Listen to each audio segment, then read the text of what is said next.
여러분 안녕하십니까? C채널 뉴스입니다. 일본군 위안부 피해자들의 아픔의 역사가 담겨있는 전쟁과 여성 인권 박물관이 마포구 성산동에 개관했습니다. 시민들이 십시일반으로 모금에 건립된 박물관은 위안부 문제를 국내외에 알리고 평화교육의 장으로 활용될 전망입니다. 조은희 기자의 보도입니다. 2차 세계대전 당시 일본군은 군인들의 성병과 성폭력 범죄를 방지한다며 일본군 위안부를 만들기 시작했습니다. 일본은 취업을 미끼로 조선의 어린 소녀들을 끌고 와 수많은 군인들의 성적 노예로 전락시켰으며 폭력과 고문, 자살 강요 등의 학대를 일삼았습니다. 고통은 여기서 끝나지 않았습니다. 위안부 피해자들은 고국으로 돌아와서도 피해 사실을 숨긴 채 숨어 지내야만 했습니다. 민족의 순환에서 비롯된 희생자들을 오히려 죄인 취급해온 것입니다. 못 견디겠으니까 견딜 수가 없으니까 그대로 뛰쳐나올 것 아니에요. 했는데 뿌리치고 뛰쳐나오게 나와갖고 그 빨간 벗은 놈을 그냥 두들겨 제끼고 강제로 끌고 들어가고. 일본군 위안부 피해 할머니들의 아픔을 끌어안았던 수요 집회가 바탕을 이뤄 이제는 영구적으로 기억하기 위한 박물관이 개관했습니다. 지난 5일 마포구 성산동에 문을 연 전쟁과 여성인권 박물관은 일본 정부의 공식 사죄와 배상을 요구하고 역사교육의 장을 마련한다는 취지를 담고 있습니다. 박물관 건립은 한국정신대문제대책협의회가 9년간 진행해온 수건사업이었습니다. 기업과 정부가 예산 지원을 거절하고 국가유공단체의 반발도 거셌지만 정대협은 20만 명의 국내외 시민단체들과 시민들의 기금을 모아 박물관을 건립했습니다. 토지 매입과 전시관 마련 등을 포함해 20억 이상이 들었습니다. 돌이켜보면 그런 반대가 오히려 저희들에게는 더 좋은 점으로 영향을 미쳐서 시민들의 참여가 더 많게 만들고 또 성미산 끝자락이라는 아주 굉장히 좋은 공기도 좋고 산이 위치해 있고 주민들과 함께 있는 이런 곳으로 박물관을 터를 잡을 수 있었던 것 같아요. 대지 350평방미터의 지하 1층, 지상 2층으로 구성된 박물관은 피해자들의 기억 속 공간을 되살리며 추모와 치유, 기록의 의미가 드러나도록 설계됐습니다. 위안부 여성들의 밀폐된 공간을 재현해 그녀들이 겪었던 아픔과 역사의 무게를 경험하게 했습니다. 일제강점기 일본 군인의 위안부 출입증, 방문일기, 위안부 소녀상, 수요집회 자료뿐 아니라 위안부 생존자들의 자료들을 디지털화해 방문객들이 쉽게 볼 수 있게 했습니다. 1층과 2층을 연결하는 계단벽엔 위안부 할머니들의 유언이 새겨져 있으며 그들을 추모하는 공간도 마련했습니다. 박물관을 찾은 국내외 관람객들은 책에서만 보던 위안부 할머니들의 아픔에 공감할 수 있었다며 일본 정부의 사죄와 배상을 촉구했습니다. 좀 화가 난다 그래야 될까요? 이렇게 처참한 실상들을 자기들이 미화시켜 가면서 자꾸 부인해가는 게 그걸 인정하고 깔끔하게 인정을 하고 그냥 사과를 하고. これからの子どもたちもね、こういう大変な日本がひどいことをしたということをね、しっかり学んでほしいと思います。で、私たちも一生懸命日本で頑張ります。 박물관장이자 정대협 상임대표인 윤미한 대표는 앞으로 박물관이 위안부 문제뿐 아니라 전쟁과 여성폭력이 없는 세상을 만들기 위한 거점이 될 것으로 기대했습니다. 지금도 계속해서 일본군 위안부 피해자들이 겪었던 그런 역사가 세계 곳곳에서 계속되고 있다. 그러니까 우리가 위안부 문제가 해결되는 그날까지 또 전쟁을 멈추고 평화가 오게 하는 그날까지 우리가 노력을 해야 된다. 박물관은 화요일부터 토요일까지 일반에 공개되며 5월은 요일에 상관없이 개방하고 있습니다. 전쟁이 끝나고 반세기가 흘렀지만 일본군 위안부 문제는 여전히 일본 측의 발뺌으로 역사의 뒤안길에서 그 진실을 드러내지 못하고 있습니다. 강요당한 침묵을 깬 그녀들의 외침이 이제 박물관을 통해 위안과 역사교육, 진실을 밝히는 장으로 확장되길 바랍니다. C채널 뉴스 조은희입니다. 연세대 이사회가 기독교 파송이사를 대폭 축소하는 정관을 개정한 지 반년이 넘었습니다. 현재 주요 교단들이 정관 회복을 위해 공동 노력을 기울이고 있는 가운데 동문들이 축제 기간을 맞아 1인 릴레이 시위를 시작했습니다. 이인찬 기자의 보도입니다.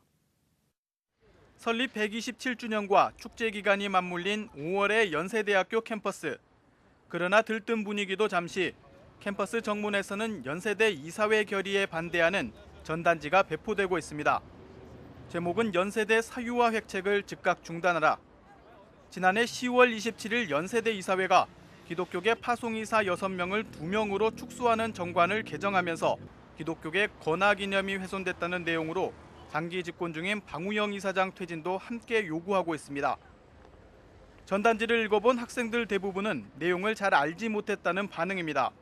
정관 개정 얘기 혹시 학내에서는 잘 알고 있나요, 학생들이? 처음 듣는데요. 제 친구들이나 주변 반응들을 보면 일단 이 이야기에 대해서 모르는 부분들이 되게 많고요. 그리고 알려질 수 있는 뭐 행사나 이런 활동들이 없어서 더 많이 공유가 안 되지 않았나. 한켠에서는 연세대 신과대학 동문회장 이진 목사가 1인 시위를 시작했습니다. 무학 대동제 기간 연세대 출신의 교단별 목회자들이 매일 정오에 나와 1시간씩 정관 개정 사태를 후배들에게 알리기로 한 것입니다. 연세인들이 이 사실에 대해서 지금 전혀 모르고 있다고 하는 사실입니다. 그래서 저희가 연세대학이 최초의 기독교 대학으로 세움받았는데 그 정체성을 회복시키고 이사회 정관 개정 결의 이후 기독교계는 각종 성명과 목회 서신, 1인 시위 등을 통해 정관 개정 내용을 알려왔습니다. 올 1월에는 한국교회를 대표하는 13개 교단들이 연세대 사유화 저지를 위한 기독교 대책위원회를 구성해 정관 회복을 위해 공동 노력을 기울이고 있습니다. 기독교 대책위는 최근 각 교단 노회와 지방회, 연회에서 연세대 사태 전단지를 배포하고 홍보 영상을 상영하며 정관 개정 심각성을 교회들에 알려왔습니다. 또 각계 인사들을 영입해 사태 해결을 위한 접근 방법을 다각화하려는 시도도 진행하고 있습니다. 법적인 차원에서는 정관을 인가한 교육과학기술부에 정관 변경 인가처분 취소 행정심판을 청구했습니다. 서울 서부지법의 이사회 결의 무효 확인 청구 소송이 계류 중이며 최근 양측이 소송에 대한 입장을 재판부에 제출했습니다. 연세대 측은 답변서에서 정관 개정 절차에 문제가 없었고 의결 결과에도 문제가 없다는 입장입니다. 그러나 이사는 기독교인이어야 한다는 정관 제25조 1항을 현재 엄격히 지켜지지 않고 있으며 일종의 훈시 규정이라고 답변하고 있어 정관 규정을 자의적으로 해석했다는 비판을 피하기 어려워 보입니다. 교단 파송 이사의 축소는 기독교 건화기념 계승을 위해 마련한 제도를 훼손한 것이라는 게 기독교계 공통된 입장입니다. 오는 12일 학교 창립 127주년 기념식을 갖는 연세대. 과연 그 유구한 역사의 뿌리가 어디에서부터 시작됐는지 연세대 이사회는 면밀히 되짚어봐야 할 것으로 보입니다. C채널 뉴스 이인창입니다. 종교계와 시민단체 대표 78명이 우근민 제주도지사에게 제주 해군기지 건설 중지를 명령하라는 결단을 촉구했습니다. 이들은 공사를 중단한 뒤 당초 민군 복합형 관광미항의 전제가 됐던 예비타당성 조사가 다시 진행돼야 한다고 주장했습니다. 이들은 호소문을 통해 제주 강정마을 해군기지 건설 사업이 적법한 절차도 없이 강행돼 왔다며 해군기지가 끼칠 환경적 피해가 과소평가됐다고 주장했습니다. 또한 정부와 해군은 해군기지에 대한 구체적 대책도 없으면서 공사를 강행해왔고 기지가 15만 톤 크루즈 선박이 기항할 수 있는 규모가 아니라고 주장하고 있습니다. 각 단체 대표들은 하루라도 빨리 우근민 도지사가 공사 중지 명령을 내려 마을 주민과 경찰의 갈등을 막고 환경과 인권 침해 실태 조사에 착수해야 한다고 촉구했습니다. 북한 주민의 결핵 치료를 돕고 있는 유진벨 재단이 2주간 평안북도와 평양 등 6개 다제내성 결핵센터를 방문해 최신 기계를 보급하고 돌아왔습니다. 이로써 북한의 다제내성 결핵 환자들은 북한 현지에서도 치료를 받을 수 있게 됐습니다. 유진벨 재단은 환자가 모든 약에 내성이 있는 다제내성 환자인지 여부를 가리기 위해 진 엑스퍼트라는 기계를 6개 결핵센터에 보급하고 왔다고 밝혔습니다. 재단 측은 이번 기계 보급을 통해 북한 주민들이 6개월 동안 기다려야만 약을 먹을 수 있었던 치료를 즉석에서 가능하도록 도왔다고 설명했습니다. 재단 인세반 회장은 경색된 남북관계 속에서도 방북할 수 있었던 것은 지난 15년간 북한의 결핵 환자 치료와 약품 전달을 인정받았기 때문인 것 같다고 전했습니다. 하지만 앞으로도 북한 주민들의 안정적 결핵 치료를 위해 인도주의적 남북 간 통로가 반드시 필요하다고 강조했습니다. ICNK 북한 반인도 범죄 철폐 국제연대가 통영의 딸로 알려진 신숙자 씨와 딸들의 생사 여부에 대한 공식 답변서를 북한 당국으로부터 받은 것으로 알려졌습니다. ICNK는 지난해 11월 남편 오길란 박사를 대신해 유엔 임의적 구금에 관한 실무그룹에 신숙자씨 모녀 구출을 위한 청원서를 보냈으며 이후 올해 3월 31일 추가 질의서를 제출한 바 있습니다. 그 결과 북한 당국은 지난 4월 27일자로 제네바에 있는 유엔 실무그룹에 신씨 모녀 생사와 행방을 담은 A4 한 장 분량의 공식 입장을 밝혀왔습니다. ICNK는 8일 오후 남편 오길란 박사가 참석한 가운데 프레스센터에서 기자회견을 열고 북한 당국 답변서의 구체적인 내용과 유엔 실무그룹이 제출한 권고 내용을 공개할 예정입니다. 2012년 상반기 국내에 보급된 성서 부수가 지난해에 비해 절반 수준으로 감소한 것으로 나타났습니다. 대한성서공회의 사업보고에 따르면 상반기 보급된 성서는 34만 5,019부였습니다. 대한성서공회 권희연 사장은 정기이사회 사업보고에서 이같이 밝혔으며 디지털 미디어의 발달로 인쇄 성경 수요가 감소했고 찬송가 저작권 문제로 성경 찬송가 합본을 제작할 수 없게 된 것이 크게 영향을 미쳤다고 분석했습니다. 아울러 공회는 올 상반기에 세계 89개국에서 131개 언어로 성경을 발간했으며 모두 292만 7,525부를 공급했다고 밝혔습니다. 이는 지난해보다 13.1% 증가한 결과입니다. 또 국내 미자립 교회와 군부대, 병원 등의 성경 16,000부, 신약 1,600부, 전도시 828부를 기증했다고 밝혔습니다. 한편 이날 이사회에서는 신임 이사장에 이리제일교회 김현배 목사가, 부이사장에는 진주교회 김동권 원로 목사가 추대되는 등 새로운 임원진이 구성됐습니다.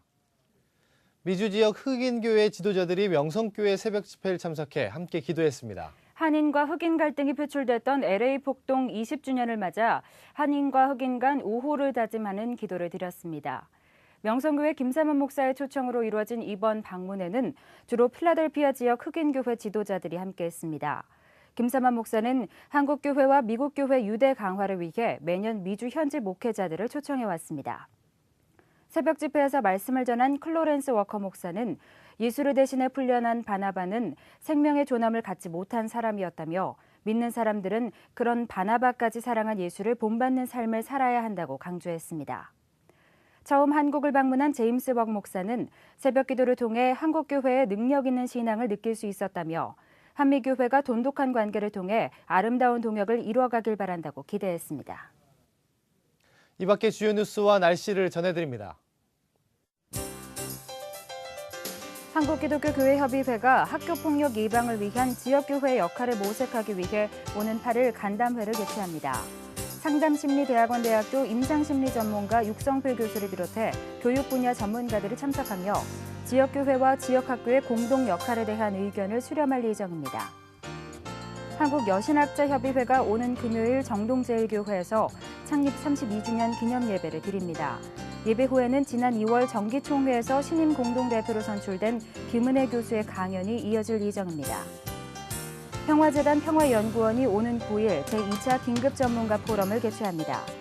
지난 북한의 대남 특별행동 개시 경보를 계기로 군사적 긴장이 고조되는 가운데 북한 대학원대학교 양무진 교수가 강사로 나서 한반도의 현황과 과제에 대해 발표할 예정입니다. 한국장로교총연합회가 오는 11일 서울 양재동 횃불선교센터에서 신학대학교 찬양제를 개최합니다. 총회 설립 100주년 기념 사업의 일환인 이번 찬양제는 신학생들의 연합을 이루는 목적으로 진행되며 장신대, 한신대, 백석대 등 10여 개 대학들이 참여합니다. 날씨입니다. 전국이 차차 흐려지면서 중부와 경북지방에 한때 비가 조금 내리겠습니다. 남부지방에서는 오후부터 비가 시작돼 늦은 밤 대부분 그치겠습니다. 비가 그친 후에는 맑고 따뜻한 봄 날씨가 이어지겠습니다. 서울과 경기지방, 일부 내륙지방에는 건조주의보가 발효 중입니다. 산불 예방에 각별히 주의하시기 바랍니다. 아침 기온은 서울, 강릉 15도, 부산 17도를 기록하겠습니다. 낮 최고 기온은 대구 29도, 광주 28도까지 오를 것으로 예상됩니다. 바다의 물결은 전해상에서 0.5에서 1.5m로 일겠습니다. 주간 날씨입니다. 이번 주 내내 맑은 날씨가 계속되겠습니다. 다만 오는 수요일에는 강원도 영동 지방에 한때 비가 내리겠고 다음 주 월요일은 제주도에 비가 오겠습니다. 오늘 뉴스는 여기까지입니다. 함께해 주신 여러분 고맙습니다.